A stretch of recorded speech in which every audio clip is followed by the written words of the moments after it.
अस्सलाम वालेकुम दोस्तों। सबसे पहले तो मेरी तरफ से आपको रमजान बहुत बहुत मुबारक। आज मैं आपको बताने वाला हूँ कि रोजों की दरहकीकत शुरुआत हुई कहाँ से। तो चलिए चलते हैं हजारों साल पहले हजरत आदम के दौर में, जिन्हें दीगर मज़ाहिब में एडम कह के भी पुकारा जाता है। हजरत आदम अलैहिस्सलाम अपनी रब की इबादत के लिए हर महीने अय्याम बैस के 3 रोजे रखा करते थे।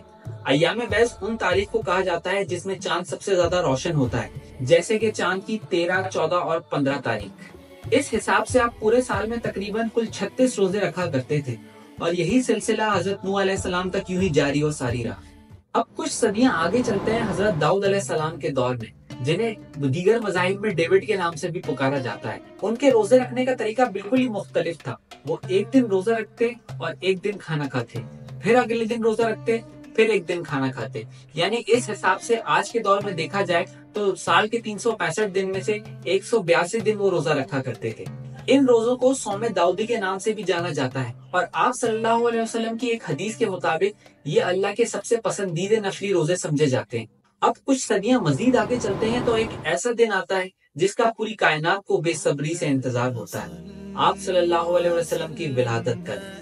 आसमान और जमीन नूर में डूब जाते हैं, अर्श पे फरिश्ते भी खुशियां मनाते हैं, और जमीन भी अपनी किस्मत पे रश्क करने लगती है कि किस हस्ती के कदम उस पर पड़ने वाले। आप सल्लल्लाहु अलैहि वसल्लम की विलादत के 40 साल बाद नबूवत का ऐलान किया जाता है, और इसके मजीद 13 साल बाद वाक़या मेराज के दौरान आपकी उम्मत पर 5 नमाजें फर्ज की जाती हैं। जी हाँ दोस्तों, नबूवत मिलने के 13 साल बाद तक कोई रोजा तो क्या, एक नमाज तक फर्ज नहीं की गई थी। आप सल्लल्लाहु अलैहि वसल्लम खुद अल्लाह की इबादत के लिए एक नमाज सुबह सादिक के वक्त और एक नमाज सूरज गुरूब होने के वक्त अदा करते, और सौम दाऊदी के रोजे रखते, यानी कि एक दिन रोजा रखते और एक दिन खाना खाते। लेकिन ये आप सल्लल्लाहु अलैहि वसल्लम और अल्लाह का जाती मामला था। अभी उम्मत के लिए कोई हुक्म जारी ना हुआ था। लेकिन सहाबा का आपसे मोहब्बत का ये आलम था कि उन्होंने आपको कॉपी करना शुरू कर दिया था। आप जो भी काम करते सहाबा वही करने लग जाते, जिस पे आप सल्लल्लाहु अलैहि वसल्लम ने सहाबा को मना करते हुए इरशाद फरमाया कि मैं नबी हूँ, मुझे अल्लाह खिलाता पिलाता और ताकत देता है, तुम लोग ऐसा ना किया करो, तुम्हारा जिस्म इन रोजों की सख्ती बर्दाश्त नहीं कर पाएगा। ऐलान नबूवत के 13 साल गुजरने के बाद जब आपकी उम्र 53 साल होती है, तब कुफ्फार के जुल्म सितम से परेशान होकर और अल्लाह के हुक्म से आप मदीने हिजरत कर जाते हैं।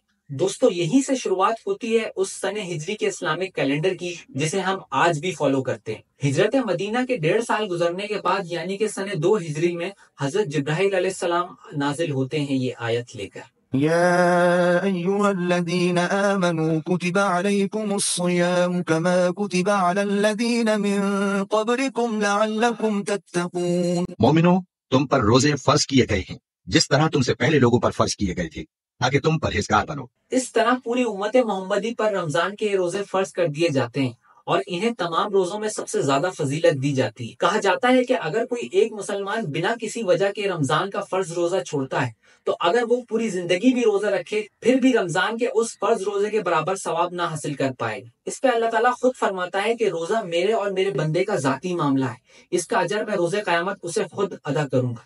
तो दोस्तों, ये थी रोजों की तारीख। उम्मीद करता हूँ कि आपको वीडियो पसंद आई होगी, तो मुझे सब्सक्राइब कीजिएगा। जिंदगी रही तो फिर मुलाकात होगी डॉक्टर समर के साथ। अल्लाह हाफ़िज़।